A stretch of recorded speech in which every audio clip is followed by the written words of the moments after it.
Lewis, I'm ready. Send in the hordes. Yep.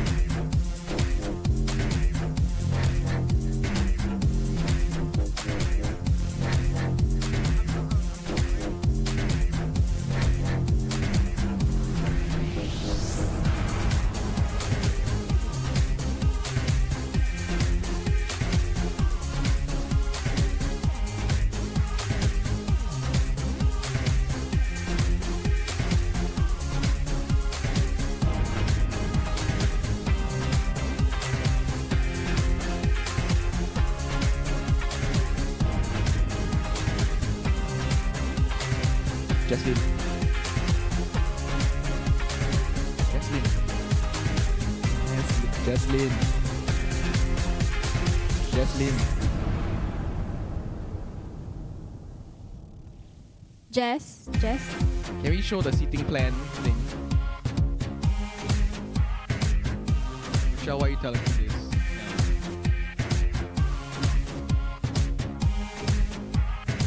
Hello everyone, it's free seating except for those marked out seats and for the front row. Thanks. Please sit together, schools please sit together as a team.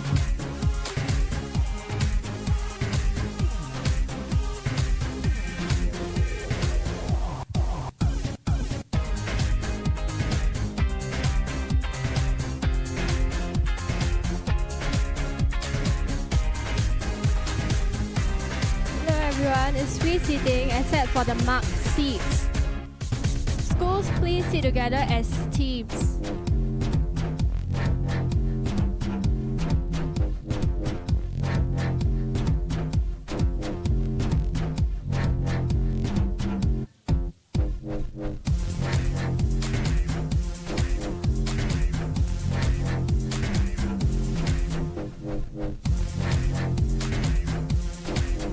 Schools, please sit together as teams. You may sit anywhere you wish except for the marked seats and for the first row. Thank you.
Students, it's free seating, but please sit together as a team and don't sit on the marked seats or the first row. Thank you.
For those who have just come in, please note that there is free seating except for the marked seats and the first row. Schools, please sit as a team. Thank you.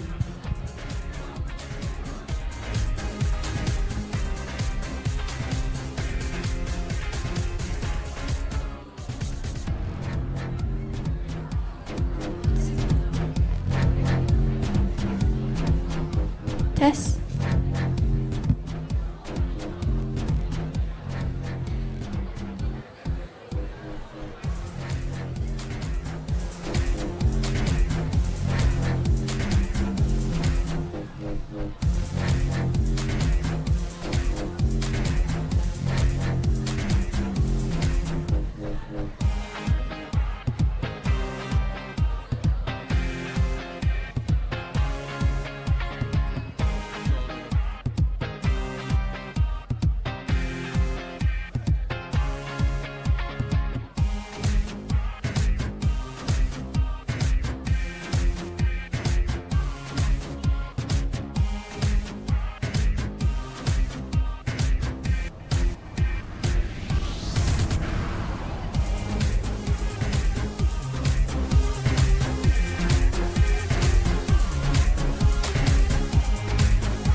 Hello everyone, and welcome to the Grand Finals of the NUS Geography Challenge 2023.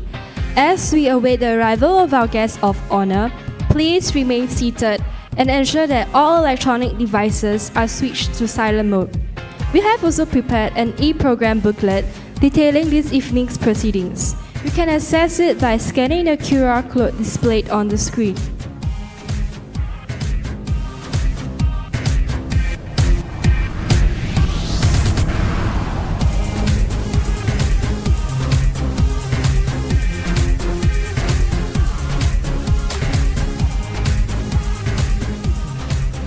A very good afternoon to all here.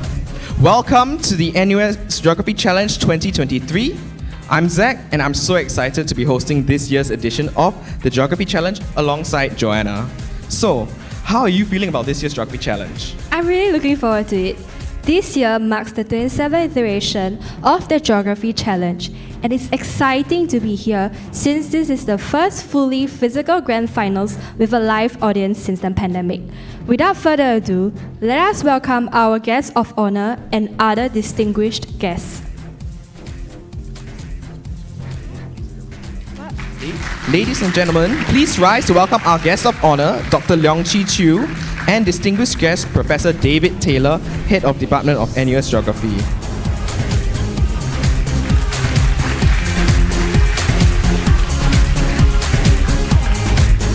Dr. Leong Chi Chew is the Executive Director of the National Parks Board under the Gardens and Nature Reserves Cluster. He is also the Commissioner of Parks and Recreation and the Chairperson of the Heritage Tree Panel. Together with Dr. Leong and Prof. David Taylor, we have our distinguished guests from Ministry of Education, the Department of Geography at NUS, as well as guests from the Geography Teachers Association.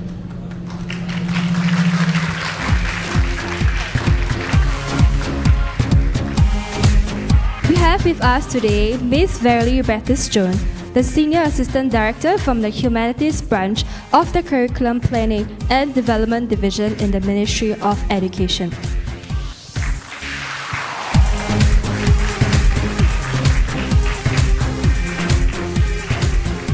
From the Geography Teachers Association, we have Mr. John Lim, Chairperson, as well as Ms. Madeline Chen, an Executive Committee Member.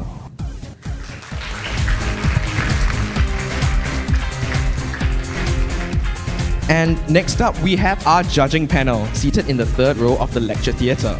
First, from the Department of Geography, we have our panel chairperson, Associate Professor Wu Qiyuan.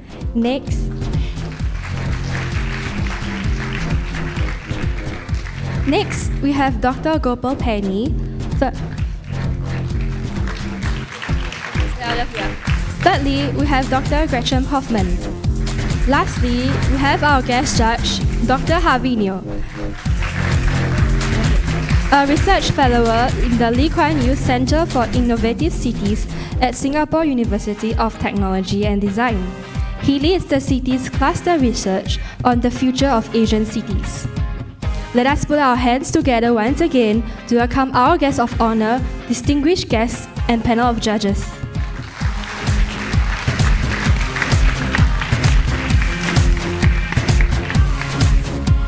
Our friendly judges will be engaging with the top 5 finalists who will be competing for the championship today. Without further ado, we shall kickstart today's grand finals. But you know, Joe, I realized with all of these introductions that we have yet to introduce who we are. Okay, so let me introduce myself first. Hello everyone, I'm Jo, a Year 1 Geography major. This is my first time attending Geography Challenge, and I'm really excited. Okay, so I'm in a little bit of contrast. I'm Zach, a Year 3 Geography major, and this is my third year joining the NUS Geography Challenge as an organizer, especially a part of the grand finals. And I'm really excited to be here once again, but this time in front of a full live audience. To kick things off, it is our pleasure to call upon the Head of Department at NUS Geography, Professor David Taylor, to deliver his welcome address. Let us put our hands together to welcome him. Prof. Taylor, please.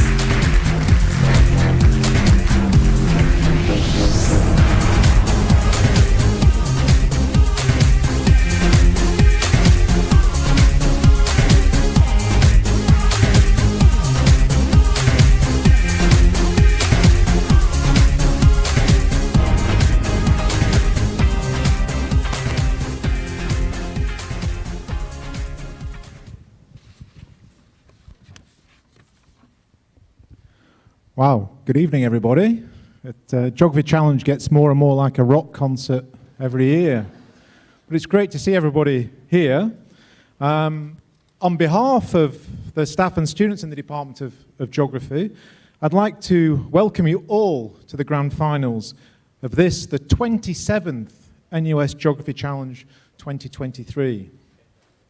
I feel particularly honoured to welcome our guest of honour, Dr. Leong Chi Cho, Executive Director of National Parks, Gardens and Nature Reserves Cluster, and Commissioner of Parks and Recreation. Every year, geography focuses on a theme that has direct relevance to geography, while also having more general appeal. This year's theme, City in Nature, connecting people, wildlife and resources, fulfills both criteria. City in Nature aptly describes the significant greening that has taken place in Singapore in the decades since independence. In the latest, the 2022 Earth.org rankings of greenest cities globally, Singapore is ranked 8th. It's the only city in Asia to feature in the top 10. So well done, Singapore. City in Nature is also a statement of ambition and a core part of the Singapore Green Plan 2030. Singapore's whole-of-nation movement to advance the country's national agenda on sustainable development over the current decade. National Park Singapore has for some time been at the forefront of the greening of Singapore. Other organisations and groups have joined the effort, actively contributing to growing and improving the connectivity of the existing network of nature parks, naturalising existing green space and our network of drains and rivers, promoting nature-based solutions to some of the challenges we face, and seeking to ensure peaceful coexistence with wildlife. Coexistence with wildlife is a core component of City in Nature. Coexisting with wildlife is not straightforward, however. There are costs involved. The costs are both monetary, for example, damage to property. All those exotic fish consumed by otters cost money, and non-monetary. For example, constraints on behaviours that risks the health and welfare of not just humans, but also wildlife. The long-term success of the City in Nature project will, in part, rest upon finding a means of sharing fairly the costs of living with nature, just as we all share the benefits of that coexistence. Ensuring the sustainability of nature, of City in Nature, will also require the mitigation and, ideally, the avoidance of conflicts between humans and wildlife. Experience from other parts of the world informs us that most human-wildlife conflicts begin with people, not with wildlife, such as people not heeding laws about feeding wildlife. By recognizing from the outset that humans, rather than wildlife, are generally the source of human-wildlife conflicts and planning accordingly, we can greatly reduce the possibility of negative interactions with wildlife and their consequences in the future.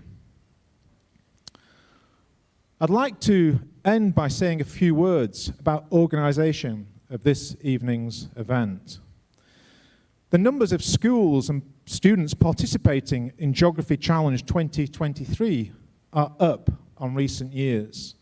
516 students spread across 129 schools this year represents a healthy increase on last year and a more than 12% increase on Geography Challenge from 2 years ago, when the world was still in the grip of the COVID pandemic. Those original 129 schools have been whittled down to the 5 that are competing for the Champions Trophy in this evening's grand final. Whichever school is victorious, some of the outstanding student performers also have the opportunity to progress, to represent in Singapore in the 20th International Geography Olympiad, scheduled for Dublin, Ireland, 2024, a city that holds a great place in my own heart as I lived there for 12 years, up until my return to Singapore. The organisation of Geography Challenge is very much student-led.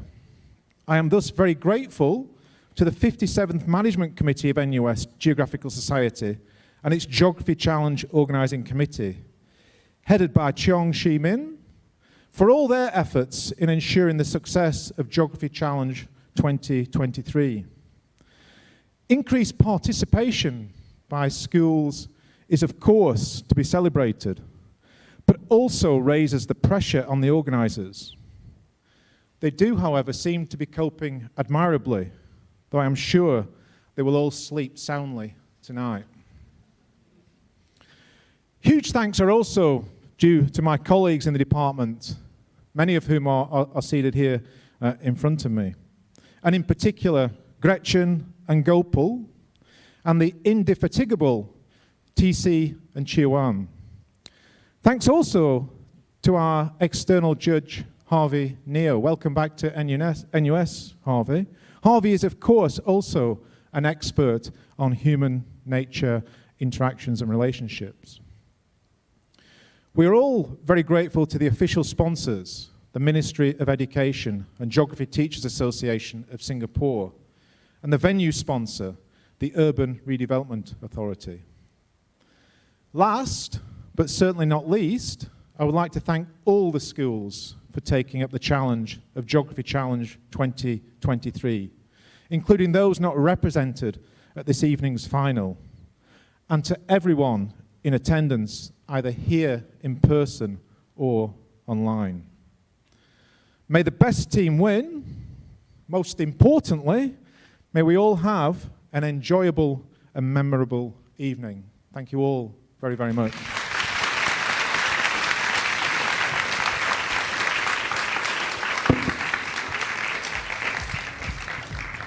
Thank you, Prof. Taylor. We would now like to invite our guest of honor, Dr. Leong, to say a few words. Dr. Leong, please.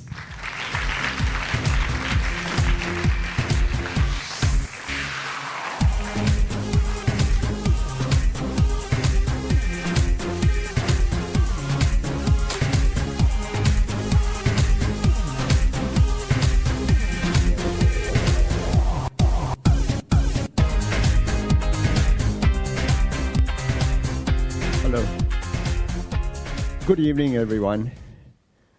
Professor David Taylor, Head of Department, NUS Geography, Ms. Valerie Joan, Senior Assistant Director, Humanities Branch, Curriculum Planning and Development Division, Ministry of Education. The other colleagues from Ministry of Education, representatives from the Geography Teachers Association of Singapore, faculty members from the NUS Department of Geography, teachers and students. It is a great privilege that you have invited me to join you at the finals of the NUS Geography Challenge 2023.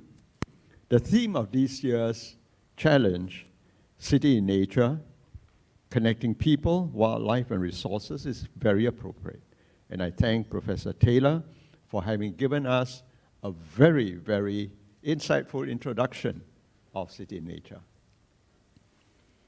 The National Parks Board conceived of this vision, City in Nature, at a time when Singapore is already widely recognized as one of the greenest cities in the world. City in Nature takes Singapore beyond greenery for greenery's sake, in order to ensure ecological, climate, and social resilience when the world is faced by challenges or threats of biodiversity loss and climate change. As a small island state, which is highly urbanized and which has to meet all the needs of an entire country, we have to turn to nature-based solutions in order to remain highly livable into the future.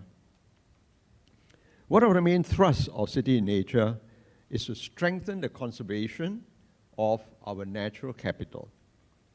and that's in the nature reserves. And for sustainability to extend our natural capital into nature parks, as well as gardens and parks, by restoring habitats in them. We also need to link our green spaces ecologically, because one of the greatest impediments to the persistence of biodiversity in a highly urbanized city like ours is fragmentation. All this requires the application of science, of modeling, and upstream planning.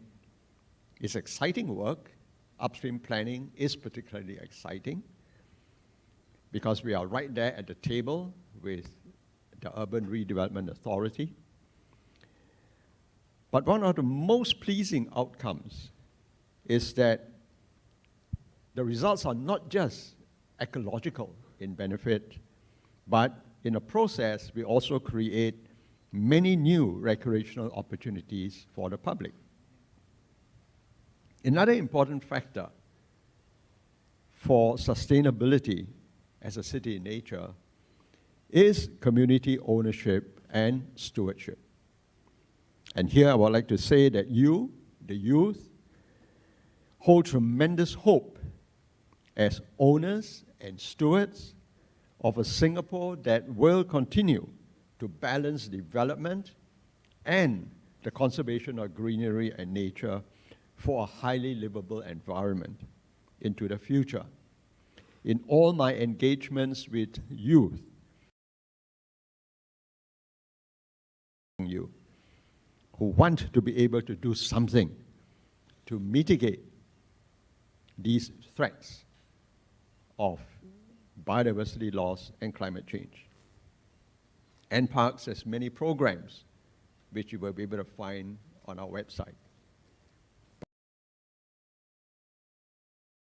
The organizers of the NUS Geography Challenge, I'm confident that all participants had an enriching and inspiring experience, gaining tremendous knowledge and insights through participation in the challenge.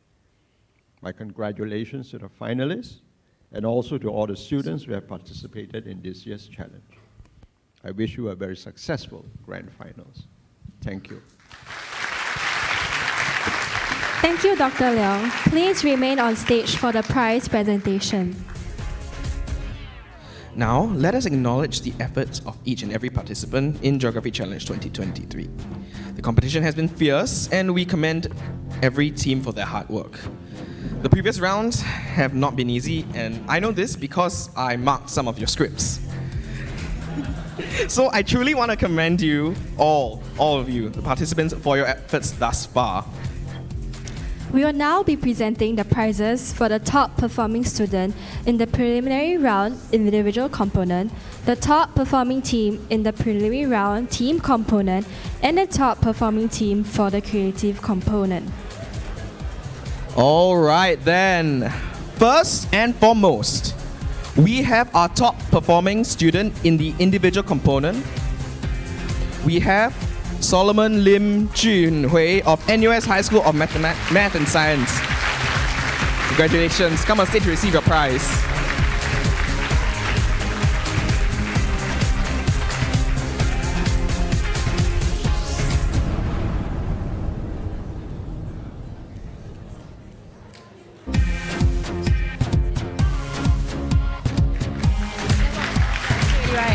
Next, for our top performing team in the preliminary round team component, we have River Valley High School.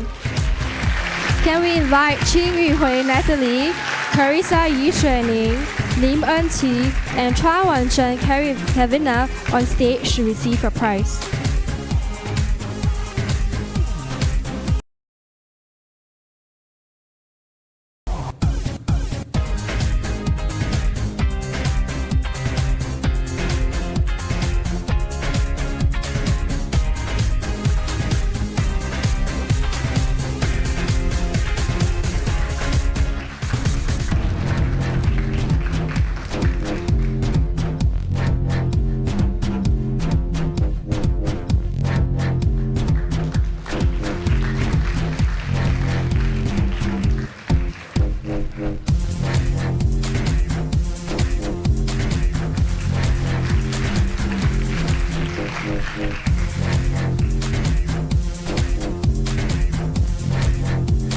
Last but not least, for our top performing team in the creative component, we have the team from Zhenghua Secondary School, composed of Su Shiyan, Li Yongxuan, Caitlin Chan, and Go Jack Kian.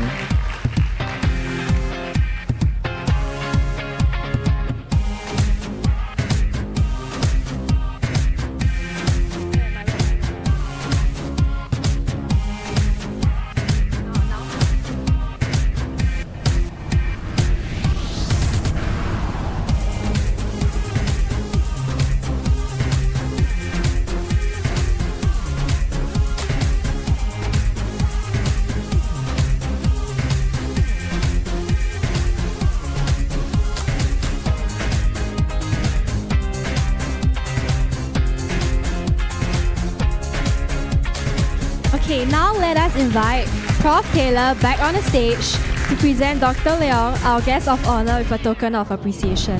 Prof. Taylor, please.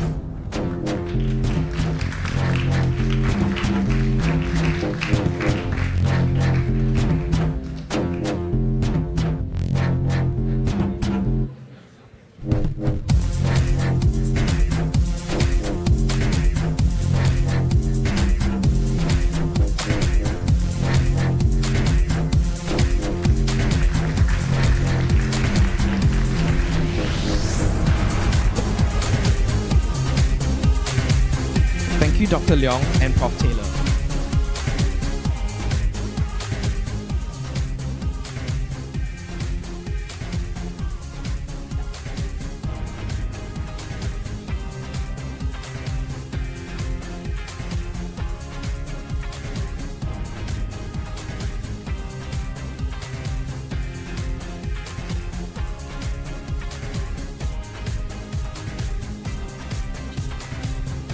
All right, guys. Following the Geo Trail that took place earlier today, it is time we announce the top 5 teams that will be participating in this year's Grand Finals. But first, I would like to seriously congratulate all the teams who have made it this far already. It's no small feat. And now we shall announce the top 5 teams from our top 40 participating schools this morning. That's right, Zach. Without further ado, the moment you have all been waiting for. The 5 schools competing in NUS Geography Challenge 2023 Grand Finals in alphabetical order are CHIJ Secondary School, Daman High School, Hwa Chong Institution, Raffles Institution, and finally, Temasek Junior College.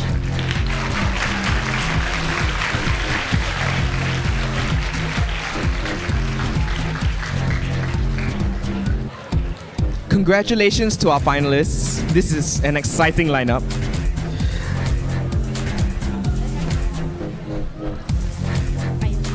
Okay, we now invite each team to send one representative to the back of the lecture theatre to pass our AV teams any updated slides.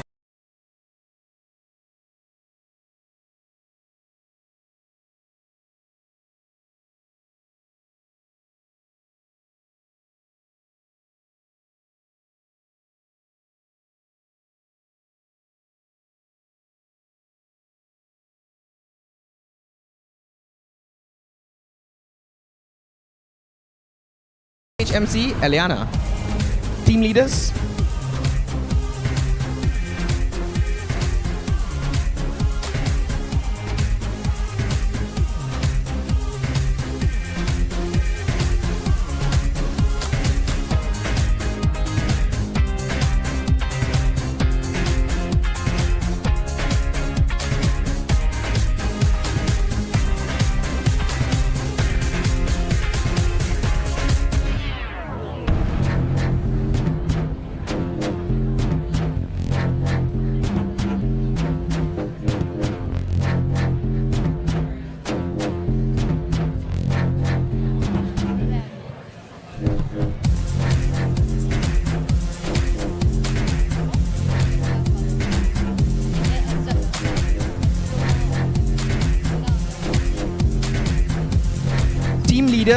please make your way on stage.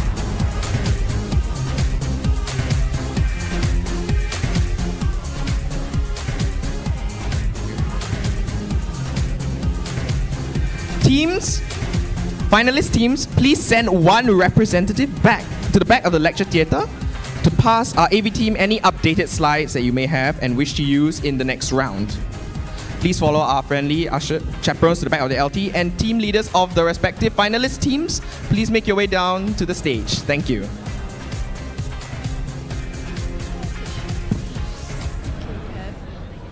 have 5.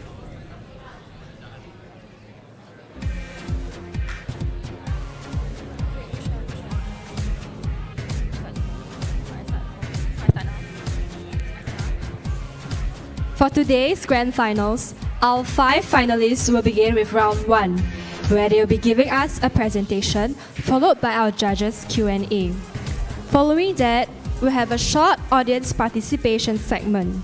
Coming back, the top 4 teams will then be moving on to round 2, where they'll be participating in a rapid-fire questions round.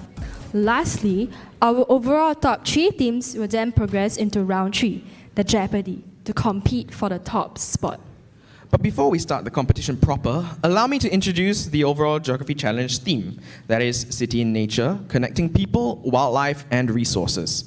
Our theme focuses on the development of a continuous habitat within Singapore as a city on an island. It also aims to expose students to the intricacies of human-wildlife relationships, locally and globally. In today's grand finals, the teams will be assessed on their knowledge in national and global efforts and phenomena in relation to this theme. And with this, we can officially begin round 1.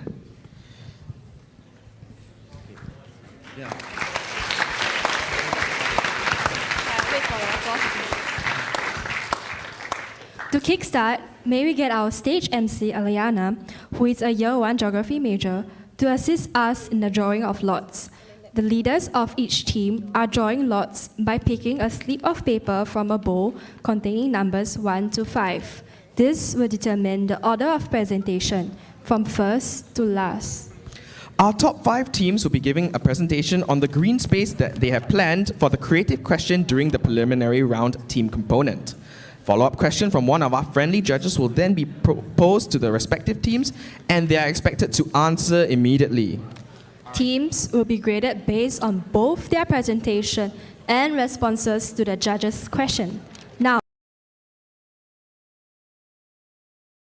And at Temasek, you must perform.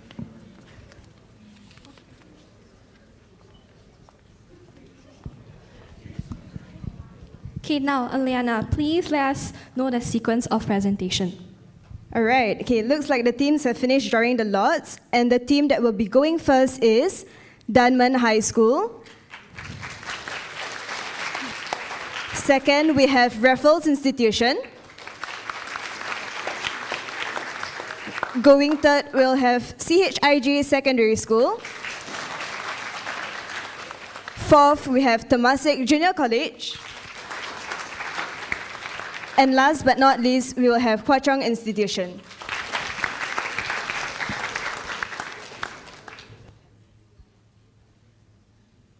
Thank you, Eliana. May we now invite the team leaders to head back to their seats. You know, this is Joe, this is really exciting. After seeing the various team component submissions, I can't wait to see what kind of presentations they have in store for us. Right, I'm really looking forward to it. But before that, let us run through some of the guidelines of the presentation. While teams may decide on the number of presenters they wish to have, each team will be given strictly 2 minutes to present. You may only begin after we say, your time starts now. A bell will sound once to signal that there are 30 seconds left, and twice, the bell can be rung louder, to signal the end of the allocated 2 minutes. After the presentations, our judges will pose their questions, and the presenting team will be given 1 minute. A bell will sound twice to mark the end of the minute. The number of students responding to the question posed is also up to the team. Additional feedback and comments by our judges may follow after the responses have been made. With that out of the way, let us begin. Let us welcome Dunman High onto the stage.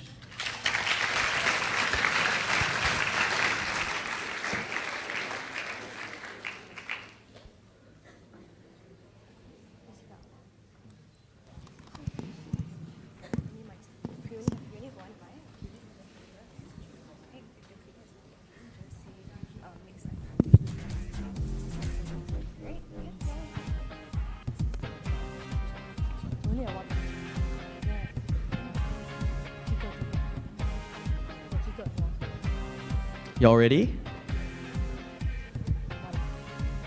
All right, Dunman High, your time starts now.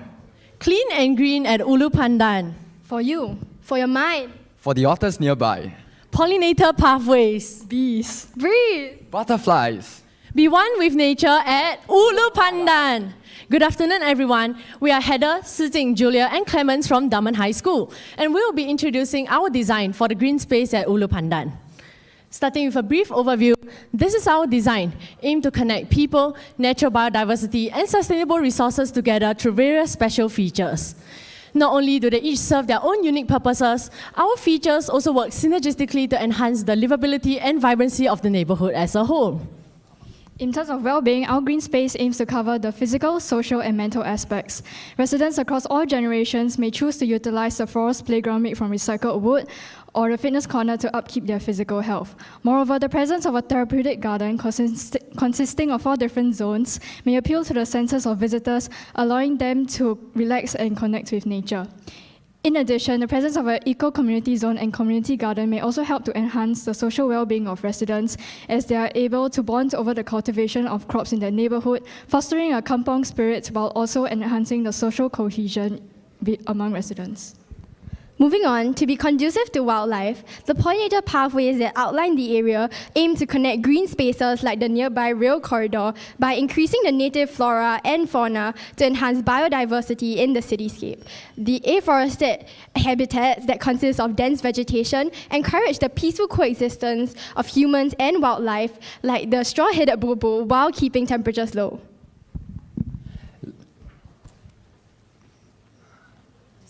Lastly, to promote sustainable resource use, we have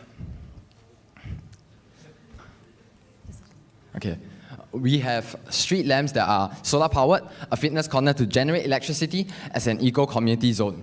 In the eco-community zone, Okay, sorry, your time is up. Thank you, Dunman High. Thank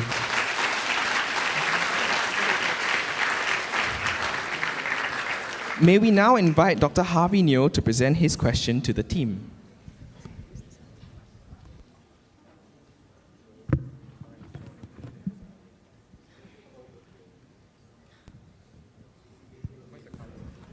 Test.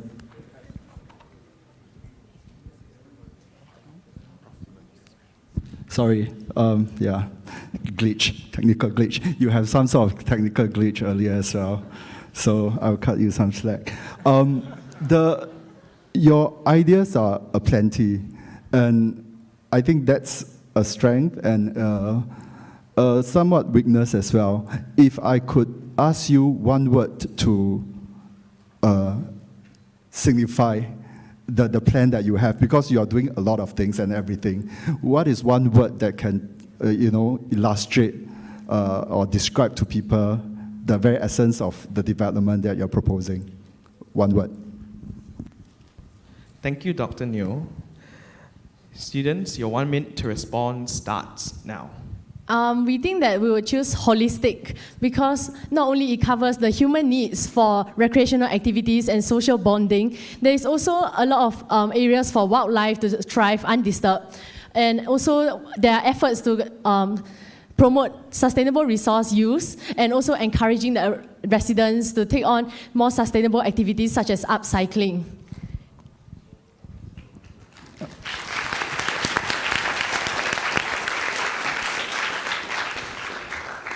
Dr. Neo? Do I comment on the Yes, response? you may present your final comments. Good. Holistic is a very good word. So it cultivates the mind and the body of people. But I just want to mention one thing, that the animals there, you kind of just assume them as a backdrop. So I have no indication on how the animals might enjoy that space. You know what I mean? So that's something for you to think about. Just because there are some green spaces doesn't mean animals will come or thrive in there. Thank you. Thank you, Dr. Neo. Dunman High, you may return to your seats. Let's invite Raffles Institution onto the stage.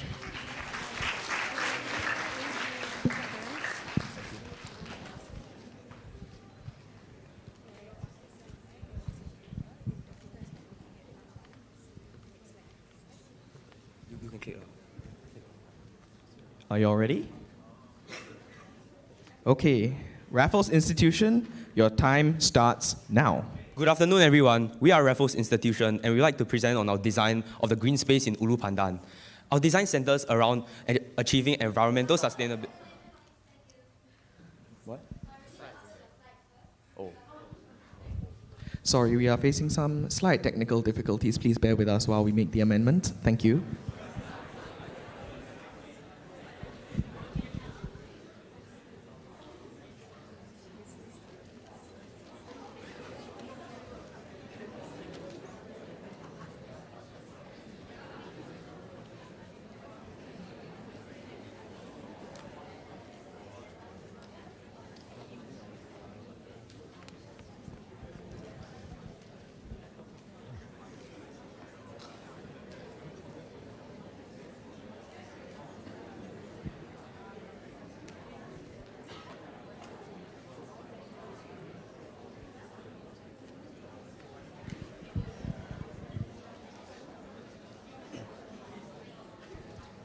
Okay, you may continue.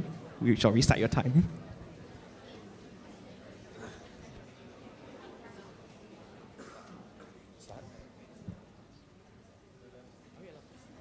Yes, you may begin now. Good evening, everyone. We are Raffles Institution, and we'd like to present on our design of the green space in Ulu Pandan. Our design centers around achieving environmental sustainability and urban livability. We hope to align with HDB's vision of integrating nature into residential areas, as well as supporting the social and mental well-being of residents. By creating a green, livable, and sustainable Ulu Pandan, we can effectively achieve Singapore's goal of city in nature and help ensure the balance between people, wildlife, and resources. Now, let's talk about how our features help achieve these goals. Firstly, we have a community center with community gardens. These community areas provide spaces for residents to interact, fostering stronger community identity and supporting the vision of the HDB vision of supporting the social and mental well-being of residents. Additionally, educational workshops can be held at these community areas, allowing residents the opportunity to interact with the natural environment. They can help enhance green spaces in Ulu Pandan, allowing the natural environment to thrive, protecting biodiversity. Therefore, this allows Ulu Pandan to become more environmentally sustainable and achieve our goal of city nature. Secondly, our plan for Ulu Pandan contains many nature trails cum walkways, which extend all the way from HDB estates all the way into the park. Residents can either walk or cycle on these nature trails, promoting an active lifestyle which aids them in both their mental and physical well-being. These nature trails also increase the accessibility of the park while strengthening connectivity of green space between both sides of the stream, which is a part of the goals of city in nature. This also helps achieve HDB's vision of better integrating green spaces into our urban environment. In addition, lamps which are solar powered also ensure that they are environmentally sustainable, achieving both HDB's vision and the goal of becoming a city in nature. Considering how important the natural environment is, with its ecosystems providing cultural services and aesthetic appeal, it is crucial that we conserve the natural environment in Ulu Pandan and protect its rich biodiversity. Thank you.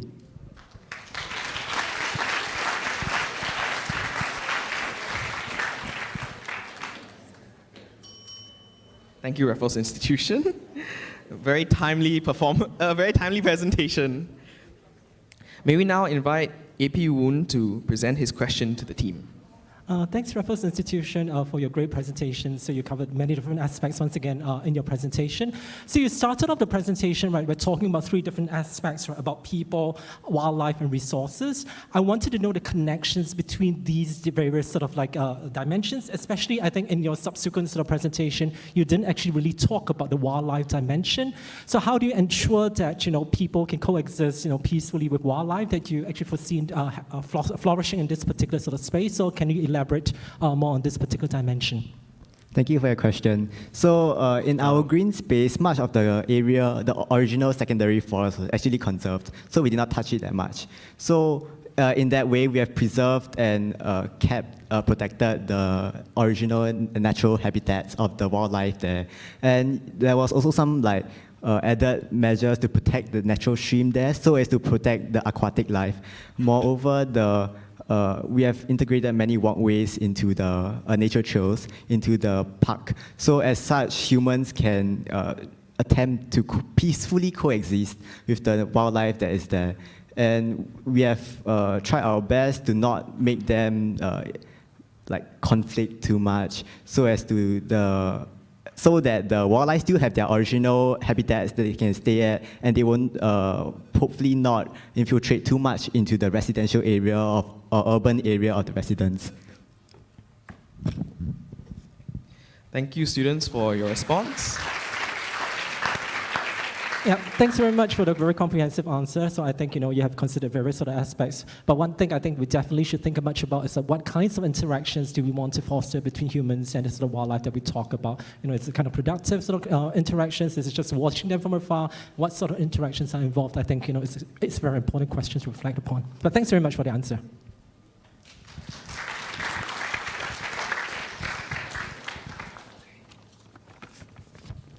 Thank you, Prof. Woon. Raffles Institution, you may return to your seats.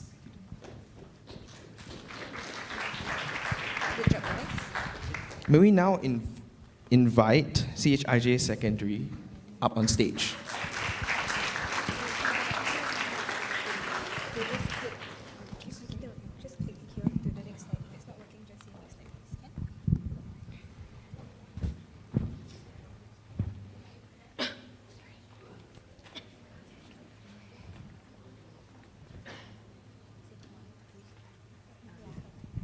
Good. It's okay, it's all right. Okay, CHIJ Secondary, your time starts now. Good afternoon, everyone. Today we'll be sharing about our green space design for Ulu Pandan residential development.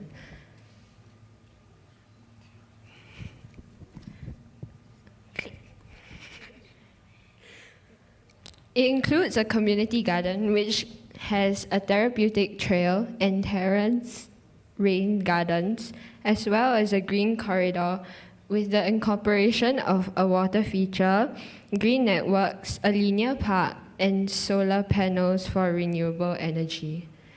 Another feature is the sky jogging tracks around the residential buildings, which link the neighborhood's housing blocks and provides rest spaces where residents can overlook surrounding greenery, allowing for a bird's eye view of the surrounding nature.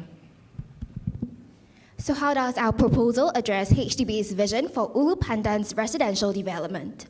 Firstly, by encouraging residents to increase their interactions within the community, a stronger sense of belonging would be then instilled in the neighborhood, which is very fitting for HDB's vision of having the holistic well-being of residents at its core, infusing a stronger sense of wellness for residents.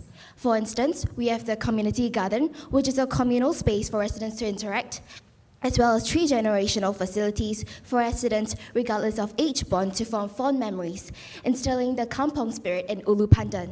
Next slide, please. You can still continue. Additionally, by incorporating green features while keeping certain green features as they are right now, we hope to conserve biodiversity in the area. For example, the construction of the linear park will greatly complement the green corridors, which would facilitate wildlife movement. Moreover, through the construction of the rooftop sky jogging track, residents can appreciate the surrounding greenery better. Next slide. Okay, yeah. How does our proposed green space connect the theme of people, wildlife, and resources? I'm sorry, your time is up. It's okay, fear not the first bell, but fear the second bell, for that signals the end of your time. May we now invite Dr. Kaufman to present her questions to the team.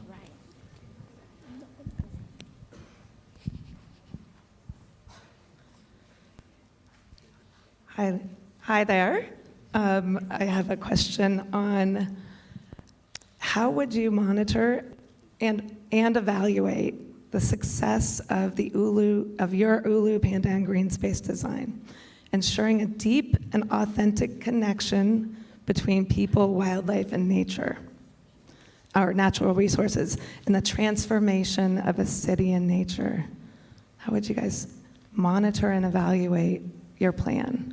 The success of your plan, rather. Okay, students, your 1 minute to respond starts now.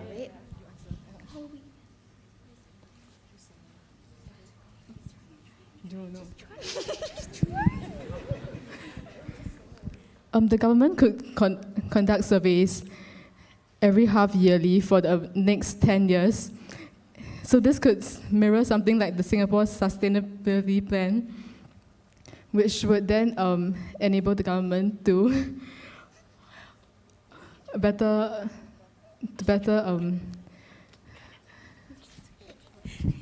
monitor the success of like the space in terms of being able to accommodate to everyone's needs and also being able to conserve biodiversity to keep like animals and the plants safe, its environment safe while still allowing residents and citizens to enjoy the view and the benefits that the plants brings to us.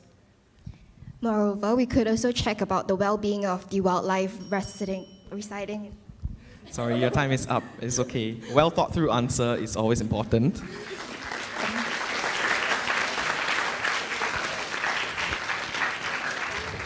Dr. Kaufman, your final comments? Great work, you guys. That was a hard question, so I really appreciate that. 3 of you worked as a team to come up with that very holistic answer. Thank you. Thank you. You may now return to your seats.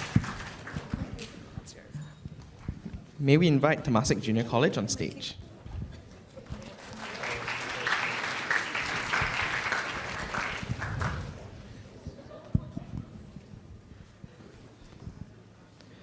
Okay, Temasek Junior College, your time starts now.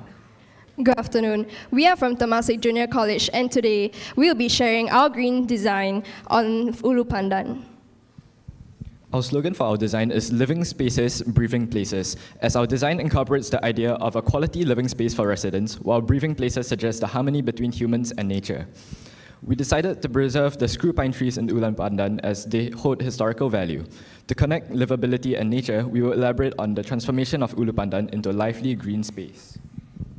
Firstly, we increase greenery in Ulu Pandan by establishing a green corridor that connects a nature park in Ulu Pandan to the Bukit Timah Nature Reserve.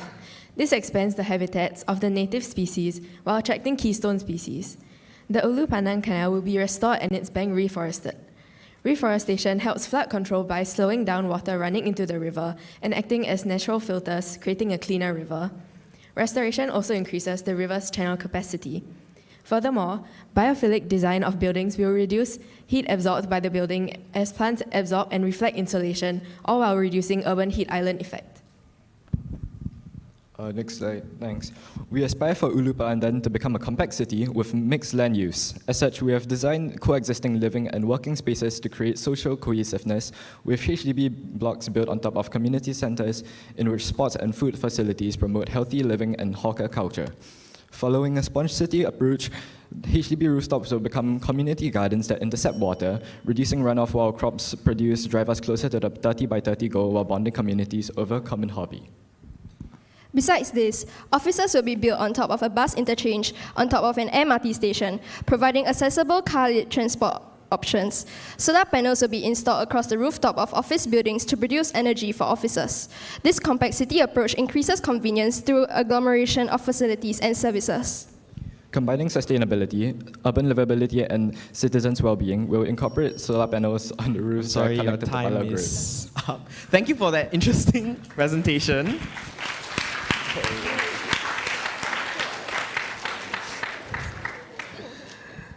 May we invite Dr. Penny to present his question to the team? Yes, thank you for that very interesting and comprehensive presentation. So my question has to do with this particular aspect of connecting humans and nature. And what you've tried to do with your design is to build in various services that support wildlife, but also that support residents of the area. But this responsibility for preserving nature and protecting these interactions shouldn't only fall to the folks who are planning the Ulu Pandan area. So my question to you is, what kinds of interactions or what kinds of connections do you imagine will occur within this environment that would remind the residents that they also have a role in protecting biodiversity and protecting natural resources? I think that through our plan, we hope to engender unexpected encounters between humans and wildlife. And then we also hope that we're able to raise awareness on wildlife through increased encounters and foster a harmonious relationship between wildlife and the people of Ulu Pandan. Thank you. Yeah, so basically we just hope that it will become a more common interaction between the residents and the wildlife. Yeah. Yeah, that's it. Thank you. That's it. Thank you, students, for your response. Dr. Penny, final Yes, comments? thank you. Yeah, so just a couple of comments before you walk off stage. So first of all, I think that's a really good and important answer, because those interactions will remind residents of the importance of protecting and preserving nature. And then there may be also some other things that you could potentially think about, like incorporating some education into some of the features that you have within the redevelopment. But the interactions are very important, so well done. Thank you. Thank you, Dr. Penny. May we now invite our final school, Hwa Chong Institution, on stage.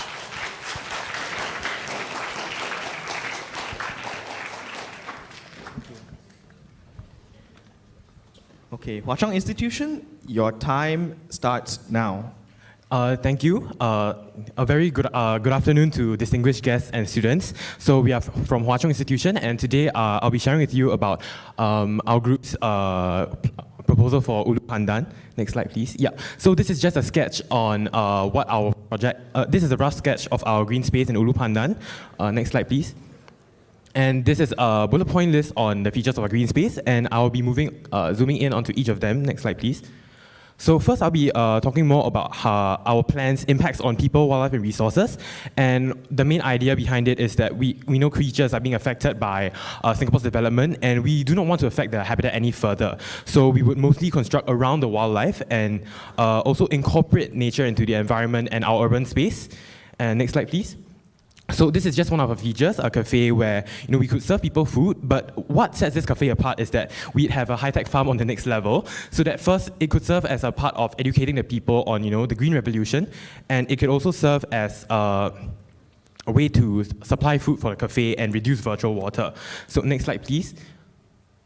Yeah, we also have this growth corner, which is near the secondary school, and it will serve as an area for students to engage in planting their own crops, and it could be part of a national education program to encourage more students to plant their own crops at home and drive Singapore's self-sufficiency. So the area could also facilitate education in several subjects beyond geography. So it could include biology or even chemistry, and more importantly, the intrinsic values. Could you skip to the slides on feasibility? Yeah, so I think an important part of our project is the feasibility. So it is important that it works in tandem with what Singapore currently has, like the Green Plan 2030. Next slide, please.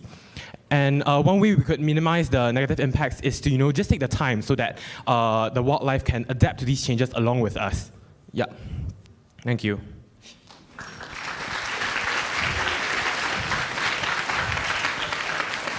What a very well-timed presentation. Dr. Neo, may we invite you to give your question? Sorry, I'm still digesting. It's very fast. Your presentation is. I need to think of some good questions to ask you. So it's interesting that you emphasize on a high-tech feature of the development. I wonder, though, whether it is a little bit of a mixed message. If on one hand you want to preserve a natural habitat, and on the other hand you have such a high degree of new technologies into the area. I don't know whether visually or in terms of image, it's a bit confused. So how do you reconcile these two? What I see as opposing images. Okay, students, your time to respond starts now. Okay, thank you for the question. Personally, I feel that while it may seem a bit confusing and there may be a clash of ideas at first, I think our general theme and direction that we're going towards is to encourage and promote self-sustainability as well as promote greenery in our general environment. Now, this does not really contradict our general stance, which is to increase greenery in Ulu Pandan, because we find that there are many endangered species over there, such as, I believe, like over 82 different kinds of birds. At the same time, we would like to value and utilize newer technologies so as to ensure that the environment is not further harmed and further damaged. So whether there is some conflict of interest, personally I do not see that, but hopefully that is the same for him.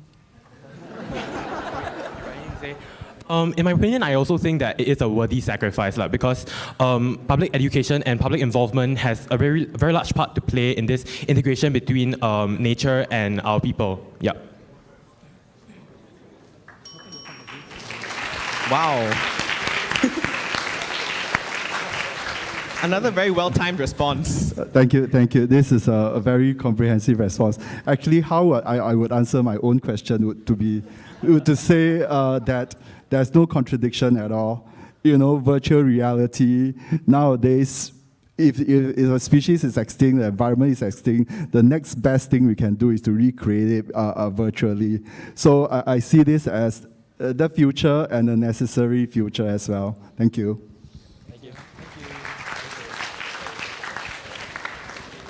Thank you, judges. Hwa Chong Institution, you may now return to your seats. And with that, we have come to the end of round 1. Whoa, Zach, all the schools have such interesting responses. What do you think? I think their versions of the future Ulu Pandan sounds interesting and promising, and I hope to see some of their stuff implemented in the future. Me too. Before we move on, may we invite everyone to rise as our guest of honor, Dr. Leong, takes his leave.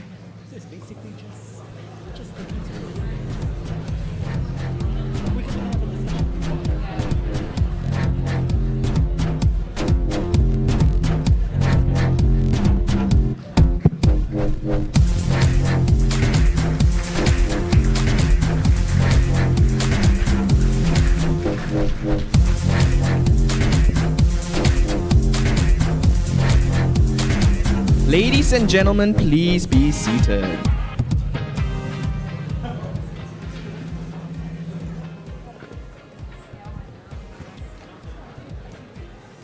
As we await the results of round 1, we have an exciting program lined up for you, our dear audience. We will now be having an exciting game of Kahoot with some amazing NUS Geographical Society merchandise as prizes up for grabs. Schools, please settle down. Please enter the game pin as you see here on the screen. We would like to remind everyone that no inappropriate nicknames are allowed, and winners must follow the naming conventions to be awarded prizes. Please follow the naming convention as seen on the slide. For example, your school name _ your name.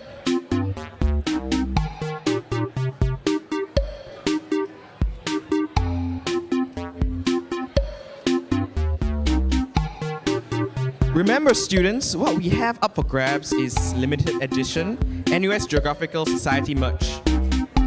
Stuff that you can only get once you're a student, so you gotta wait a few years. So if you want some right now, this is your chance. Remember, we will remove name that is deemed inappropriate.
Okay, it seems like the number has more or less stabilized.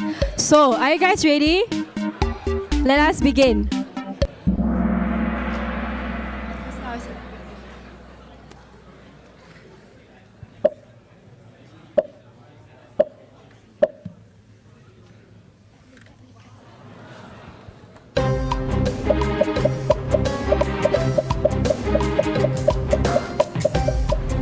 Who has been paying attention?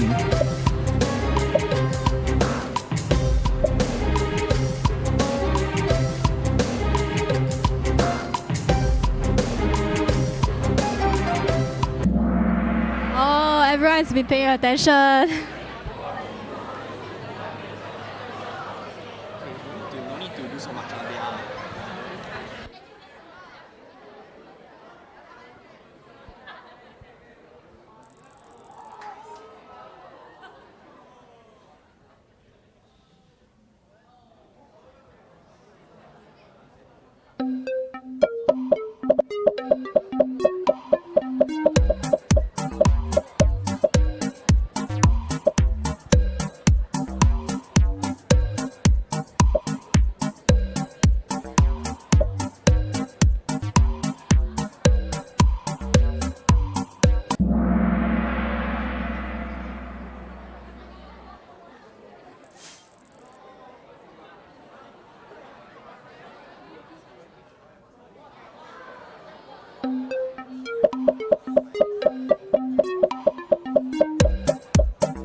Ooh, a more divisive question.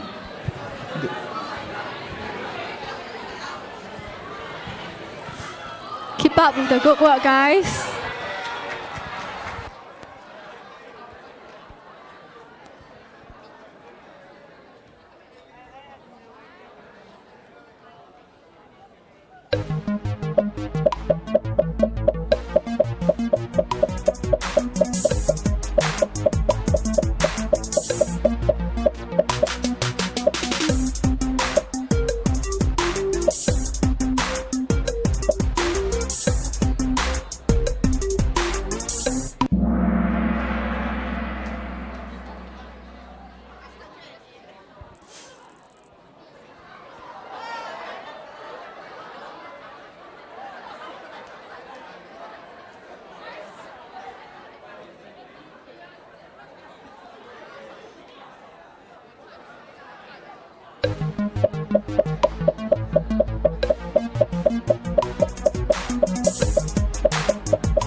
Wow, look at our leaderboard.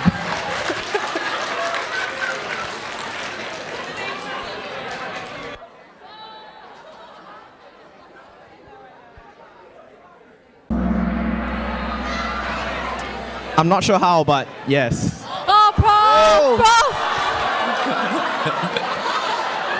I see there's a shift in our leaderboard.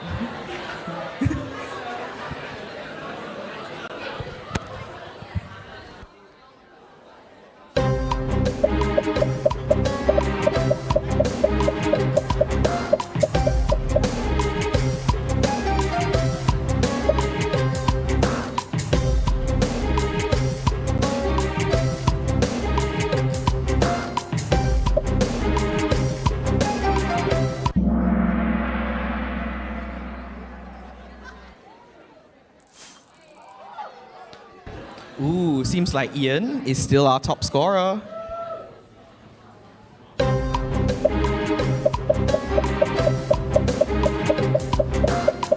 Guys, remember this is from the prelims. Y'all remember this kind of question?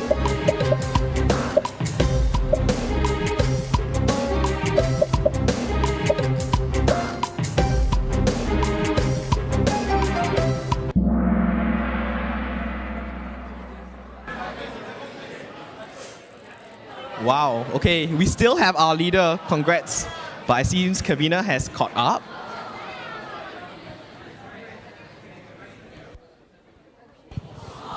Please remember this is a multi-select question, so you can choose 2 answers. More than one is correct. Good luck.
Prof is back. How exciting. Look at that leaderboard change. Remember, we'll be giving out prizes to the top 5 winners. Free stuff, guys. Free stuff.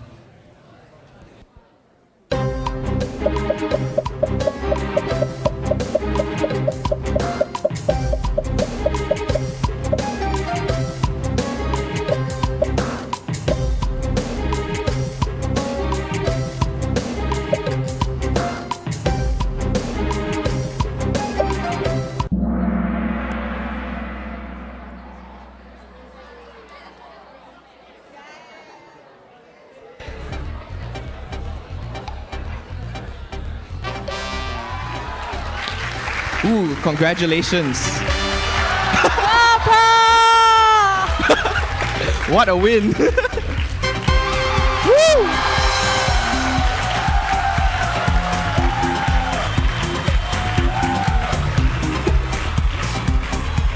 Congratulations to all our Kahoot winners. Thank you all for participating.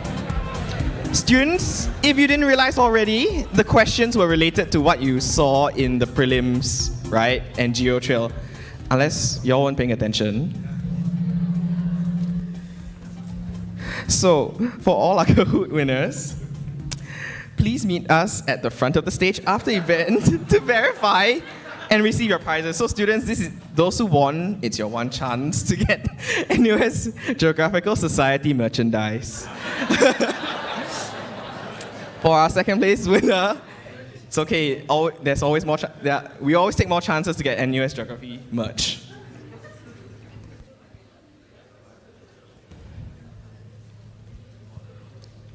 Please come up.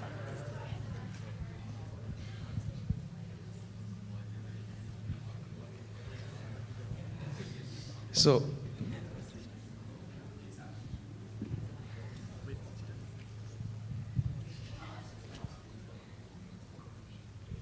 okay, so it has just come in.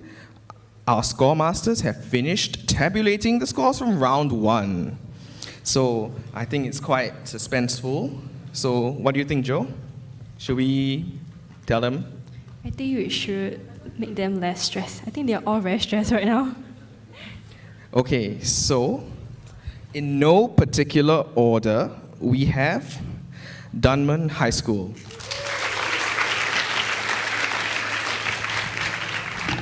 Next, we have Raffles Institution. After that, we have Temasek Junior College. And lastly, we have Hwa Chong Institution.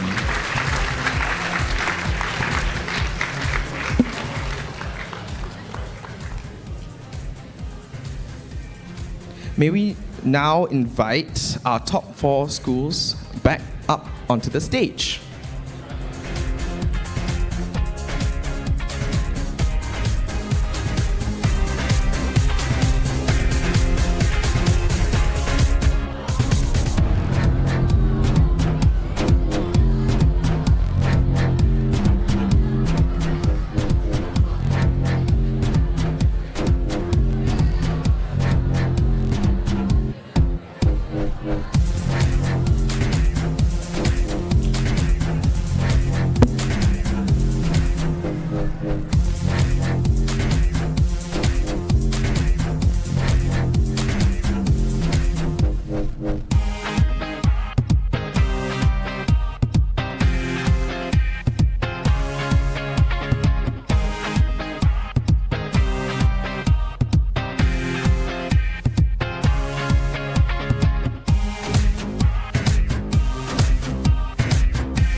our teams are all on the stage. Zach, why don't you explain a bit more about round 2? Okay, so in line with the Geography Challenge 2023 theme, City in Nature, Connecting People, Wildlife and Resources, the questions in round 2 are centered on concepts and real-world examples anchored by the vision of a city in nature, encouraging nuanced and integrated ideas of sustainability. By viewing the Earth as its different spheres, we identify different issues and actions, and we hope that this will create an opportunity for the participants to appreciate the everyday relevance of geography. This round consists of 10 multiple choice questions, where 4 options will be provided for every question. Each question will be worth 200 points, and do note that there will be no negative marking. Each question and its following options will be read out and flashed on the screen. Teams, you'll be given 10 seconds to write down the correct answers on the respective whiteboards. And our friendly timekeepers out here in the front will notify you when your time to answer is up. At the end of 10 seconds, there will be a ring of a bell. Yes, the bell will be rung loud. And teams will have to reveal their answers on their whiteboards to Eliana. Teams, you can only start writing after the prompt. Your time starts now. Each correct answer will be awarded the respective point, and again, no points will be deducted for any wrong answers.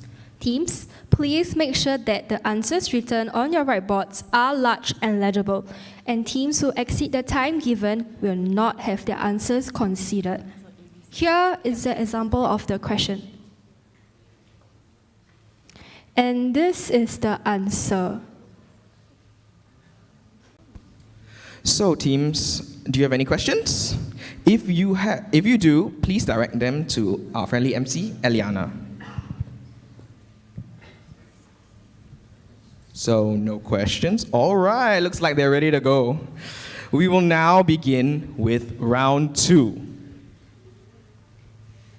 Are you guys ready? Okay. The first question will be based on the anthroposphere at the local scale. Here is the question. Singapore's inaugural blank blank blank, launched in 2019, further sets a target to reduce the amount of waste sent to Semakau landfill per capita per day by 30% by 2030. What is the name of this initiative? The options are as shown on the screen. Your time starts now.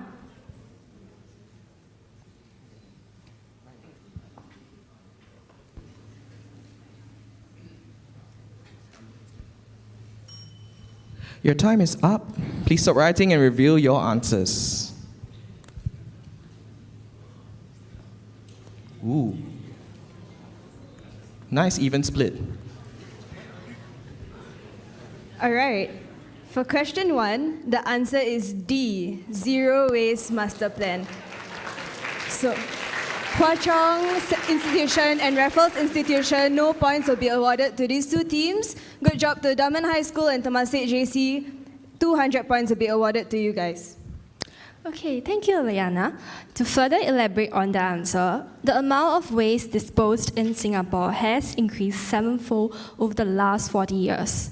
At this rate, Semakau landfill, Singapore's only landfill, will run out of space by 2035. Zero Waste Master Plan maps out Singapore's key strategies to build a sustainable, resource-efficient, and a climate-resilient nation. This includes adopting a circular economy approach to waste and resource management practices, and shifting towards more sustainable production and consumption. Okay, now we will move on to the second question. Oops. The second question will be based on the biosphere at the regional scale. Mandai nature protects threatened species from extinction and restores ecosystems, as well as tackling other social problems by supporting projects and non-profit organizations in Southeast Asia. So, which of these social problems is not what Mandai nature aims to do? Your options are shown on the screen, and your time starts now.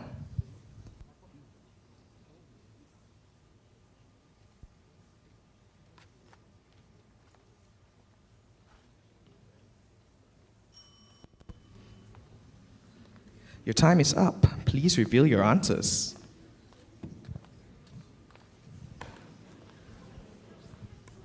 All right. The correct answer for the second question is C, discourage conservation tourism.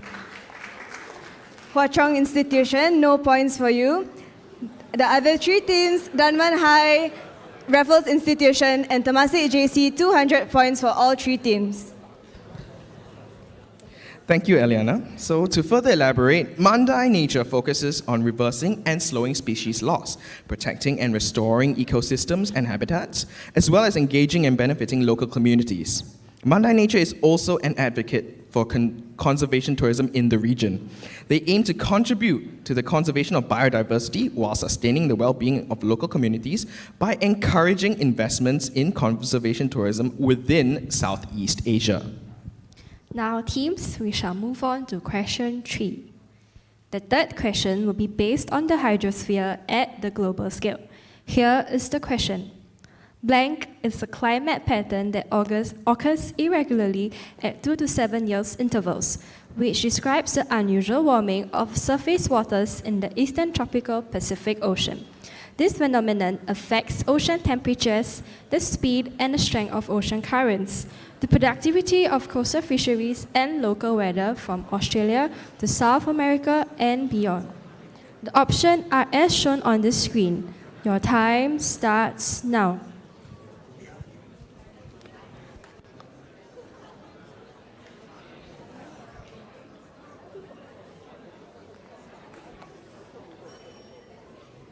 Your time is up. Please reveal your answers. Interesting. All right. For question 3, the correct answer is A, El Nino.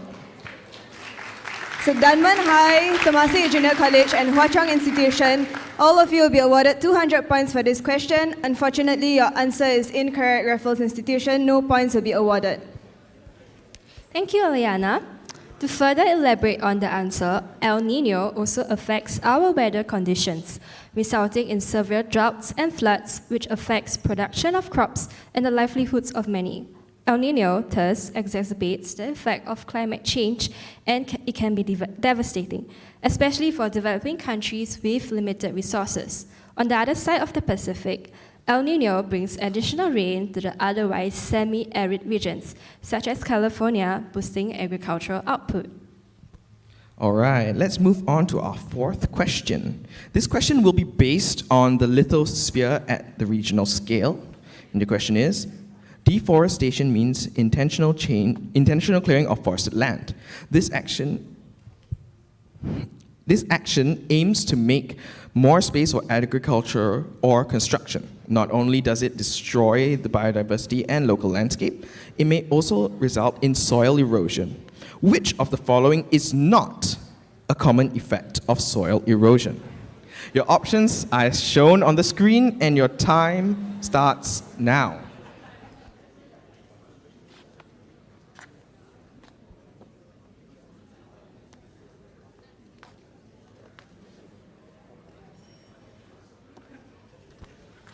Your time is up. Please reveal your answers. All right. All the schools here have chosen option B, increased crop yields, and that is indeed the correct answer. You're all awarded 200 points for this question. Good job to all of you. Yes, indeed, soil erosion does not boost crop yields. Soil erosion results in the degradation of soil quality and quantity, so it leads to the wearing away of the upper layers of the soil, which contain soil ecosystems contributing to arable land, most commonly the topsoil. Soil erosion can also lead to increased pollution and sedimentation in streams and rivers, clogging these waterways and causing decline in fish and other species living there. These degraded lands may also be less able to hold on to water, worsening flooding impacts. Okay, now we shall move on to the next question. Question 5 will be based on the biosphere at the global scale. The question is, cyclones refers to a system of winds that rotate at a strong center of low atmospheric pressure, rotating anti-clockwise in the northern hemisphere and clockwise in the southern hemisphere. They are intense and destructive storms that occurs erratically in some regions of the tropics and subtropics. Which of the following is not a condition for the formation of a tropical cyclone? The options are as displayed on the screen. Your time starts now.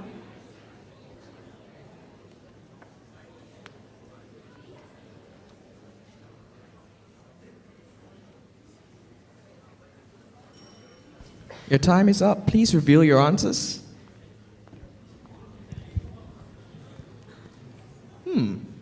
Okay. Dunman High School have chosen option D, weak Coriolis effect, and that is indeed the correct answer. You are awarded 200 points for this question. Hwa Chong, Temasek Junior College, and Raffles Institution, no points will be awarded for this question. Thank you, Eliana. To further elaborate, strong Coriolis effect is required for the cyclone to maintain its structure and not fully collapse into the low pressure cell at its center. This is why cyclones generally form between the latitudes of 5 to 30 degrees, where the Coriolis effect is sufficiently strong. Okay, we're going to be more than halfway there. Moving on to question 6. It is based on the atmosphere at the regional scale. So here's your question. Air pollution from human activity increases atmospheric aerosol concentrations. Industrial areas present concerns as they emit a relatively high amount of aerosols, exacerbating air pollution. The phenomenon blank blank is the result of aerosols directly reflecting and absorbing solar radiation. The options are shown on the screen, and your time starts now.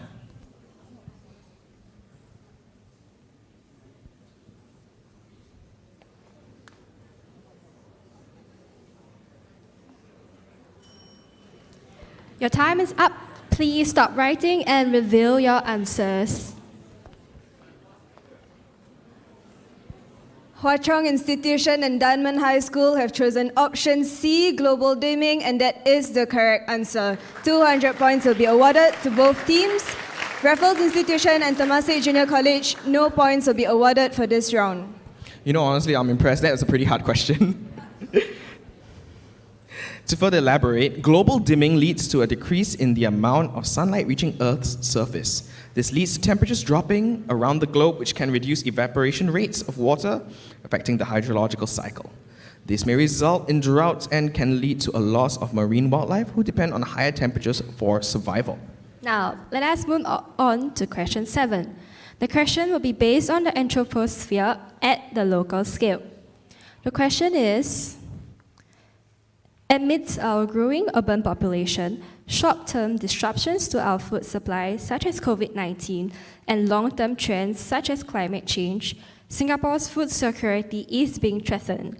To reduce our dependence on imported food, the Singapore Food Agency has launched the 30 by 30 campaign to sustainably produce 30% of our nation's nutritional needs locally by 2030.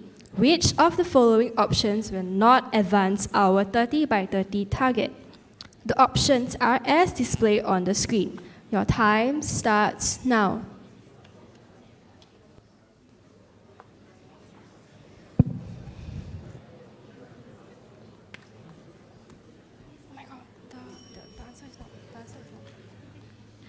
Your time is up. Please stop writing and reveal your answers.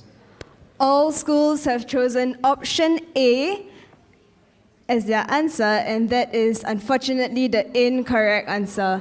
No points will be awarded to all teams. The correct answer is option D, increasing the import of genetically modified seeds.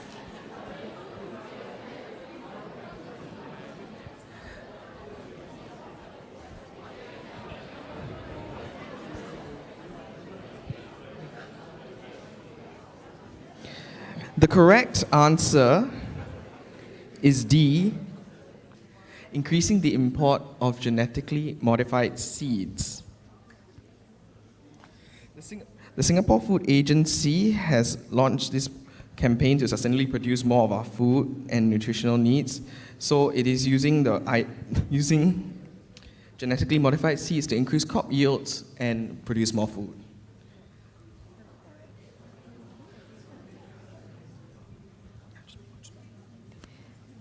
Moving on, question 8. Okay. Moving on, question 8 will be based on the lithosphere at the global scale.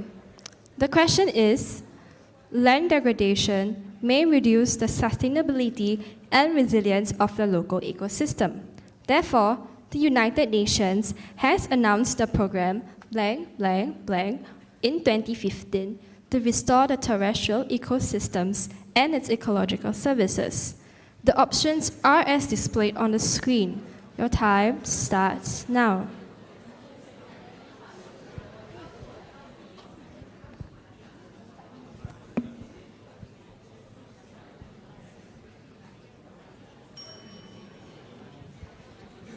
Your time is up. Please reveal your answers. All right, Hwa Chong Institution and Dunman High School have chosen option B, land degradation. Did you all change your answer? It was B the whole time? Okay. All right, Dunman High School, Raffles Institution. Sorry. Okay, my apologies. Raffles Institution and Hwa Chong Institution have chosen the option B, land degradation neutrality, and that is the correct answer. 200 points will be awarded. So to further elaborate, as stated on the UN Convention to Combat Desertification website, the Land Degradation Neutrality Plan aims to maintain or improve the sustainable delivery of ecosystem services and land productivity to enhance global food security. It also seeks to increase the resilience of land and the populations dependent on it. It seeks synergies with other social, economic, and environmental objectives and reinforces and promotes responsible and inclusive land governance. We will now move on to question 9. This question will be based on the hydrosphere at the local scale. The question is, as Singapore is a country which is surrounded by the coastal line, dealing with the issue of sea level rise is crucial. The Sentosa Development Corporation has set up some coastal protection measures on its coastline. As seen in this photo, what are the measures called? The options are as displayed on the screen. Your time starts now.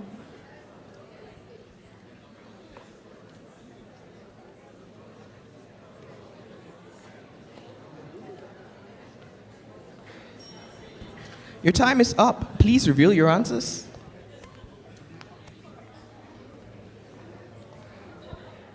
All right. All 4 teams have chosen option A, breakwaters, and that's indeed the correct answer. 200 points will be awarded to all teams. Thank you, Liana. To further elaborate, breakwaters are hard, usually stone structures built along coast to protect them. They protect coasts by helping with sediment deposition, as well as reducing erosion by, as their name suggests, breaking waters or waves. This slows down the waves, resulting in less sediment being pulled out to the sea, while more sediments are deposited along the breakwaters and the shoreline.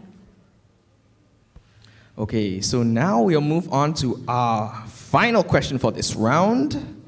This question will be based on the atmosphere at the global scale. And here is your question. The ozone layer is a region of Earth's atmosphere that absorbs most of the sun's ultraviolet radiation.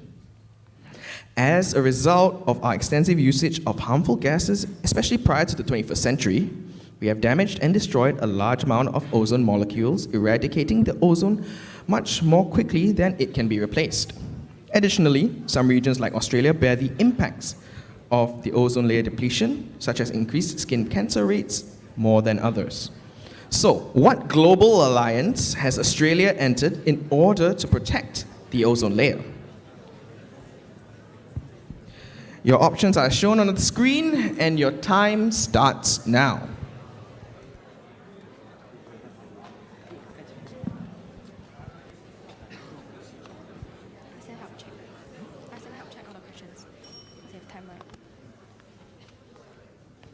Your time is up. Please reveal your answers.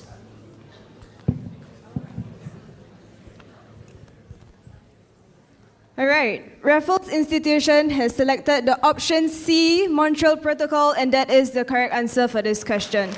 The other teams, no points will be awarded. 200 points will be awarded to Raffles Institution. All right, so to further elaborate, there has been extensive usage of chlorofluorocarbon gases in aerosol sprays as coolants in refrigerators and also in coolants in refrigerators prior to the 21st century. As this substance reaches the stratosphere, the sun's UV rays break CFCs down into smaller substances such as chlorine, and one atom of chlorine can destroy more than 100,000 ozone molecules, eradicating the ozone more rapidly than it can be regenerated. As a result, the global effort through the Montreal Protocol, the ozone layer is expected to recover to 1980s values by the year 2040 if current policies remained in place.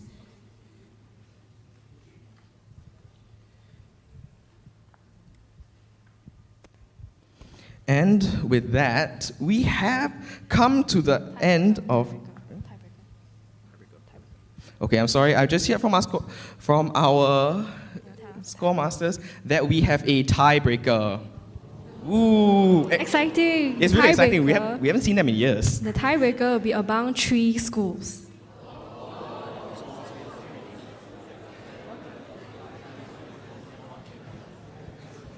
All right, so the tiebreaker is a 3-way tiebreaker between Raffles Institution, Temasek Junior College, and Hwa Chong Institution.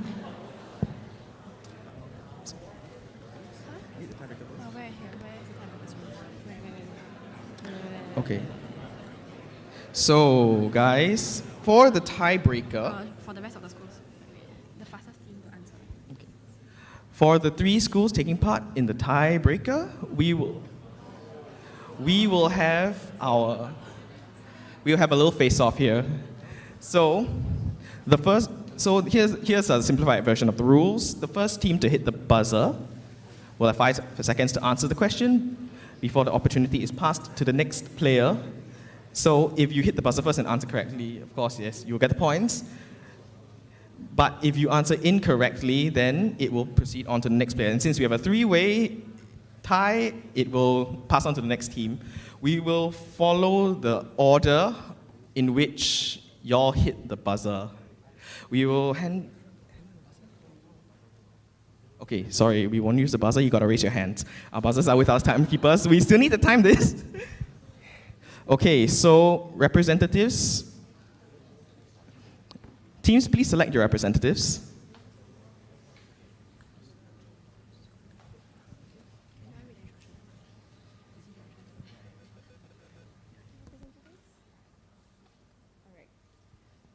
I will give you guys the instructions, the proper instructions. Okay. The first player who buzzes will have 5 seconds to answer the question before the opportunity is passed to the next player. If team answers incorrectly, the player from the opposing team will also be given the chance to answer. However, if both players answer incorrectly, let us move on to the next tiebreaker question. Without further ado, the first tiebreaker question is... Okay, just have to raise up your hands, please, as soon as you can.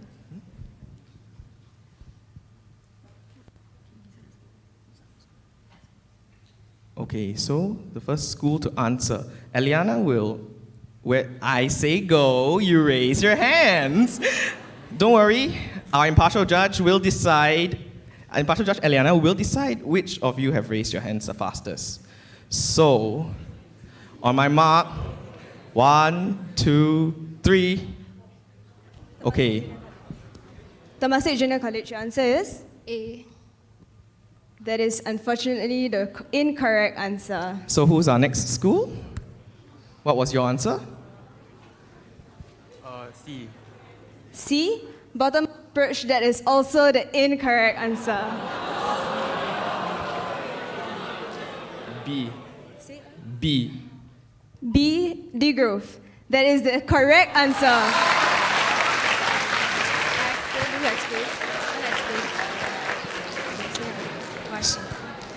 So degrowth is a socio-economic and political movement that challenges conventional notion of economic growth as a primary indicator of progress and prosperity. So degrowth advocates for the deliberate downscaling of production and consumption with the aim of achieving social and ecological sustainability, reducing inequality, and improving overall well-being. The degrowth movement is rooted in the belief that infinite economic growth is neither desirable nor possible on a planet with finite resources. Okay, so now I guess it's between two teams because we had a three-way tie. So we will move on to our next tiebreaker question. Are you guys ready? Okay. Considered as a special economic zone, the China-Singapore Suzhou Industrial Park, SIP, is an industrial estate established in 1994 that is jointly governed by both Chinese and Singaporean officials. At the end of the 1990s, eco-industrial parks, EIPs, were being promoted in China, and SIP is now considered to be one of China's pilot EIPs. EIPs are said to promote resource efficiency and circular economy practices, thus bridging the gap between cities and industries. Which of these sustainable development goals do the eco-industrial parks EIPs not contribute to? All right, are you all ready? The two remaining schools. On my mark. 1, 2, 3. Okay, that was pretty fast. Your answer is? B. D. Goal 5. Yeah. Okay. Bravo. B. Goal 5. Gender equality is incorrect. Let's hear from Temasek Junior College. Oh, this is rather stressful. A. Good health and well-being. Goal 3. Option A, goal 3, good health and well-being. That is the correct answer. Good job, Temasek Junior College.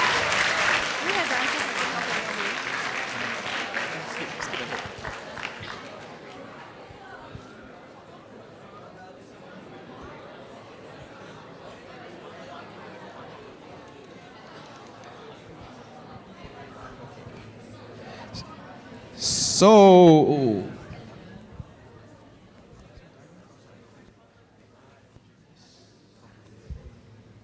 all right, so we have our point tally in for round 2. So in first place, we have Dunman High.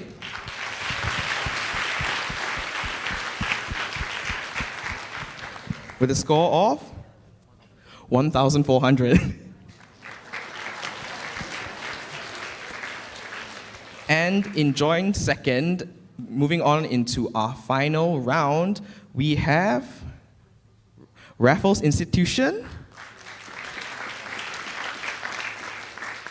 and Temasek Junior College.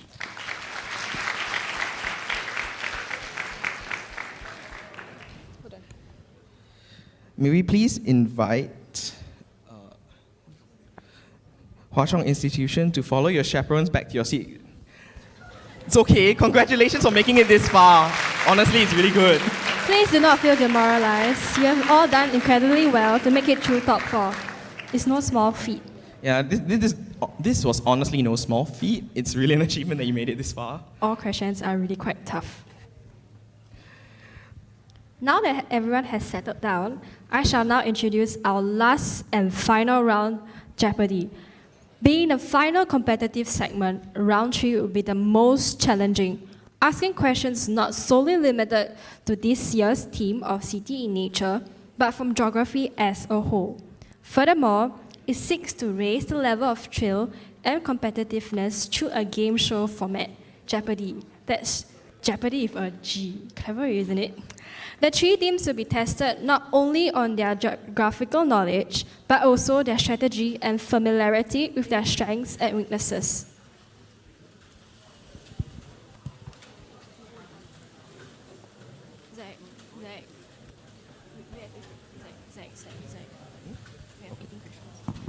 Okay, so in this round, we will have 18 questions from 6 different categories. These questions will have a mix of multiple choice answers and short answers. And they're all of varying difficulties. Teams will take turns to select the questions they wish to answer, and they'll select the category and point value. following which the corresponding question will be read out. The game will end after 15 questions have been attempted, and the team with the highest cumulative score at the end of the round will be crowned champions.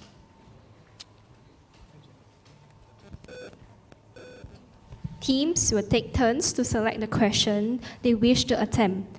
Each question will be shown on the screen, and all three teams then have 30 seconds to discuss amongst themselves before writing down their answer on the whiteboard provided. Teams may only attempt the questions after the prompt. Your time starts now. You notice that the time we give you is more than the previous round because I think the questions are way more difficult.